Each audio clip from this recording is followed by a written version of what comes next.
Mix कर लूँगी, एक जान कर लूँगी ताकि सारे मसाले एक जान हो जाएँ। ये बहुत ही ज़्यादा मज़ेदार होने वाला है।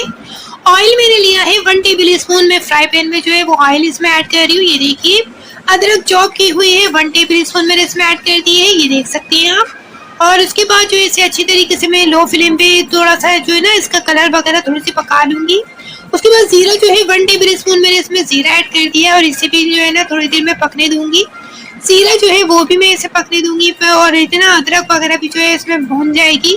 अब ये जो मसाला था हमारे पास जो है मतलब जो मैंने प्रिपेयर किया था मसाला, वो मैं इसमें ऐड कर दिया मैंने, उसे पकने दूँगी अच्छी तरीके से। अच्छी तरीके से पकने के बाद आप देख सकते हैं कि किस तरीके का जो है इसमें कलर आ जाएगा। और ये देखिए, हमारे जो चने थे यानी छोले जो थे वो मैंने इसमें ऐड कर दिए हैं।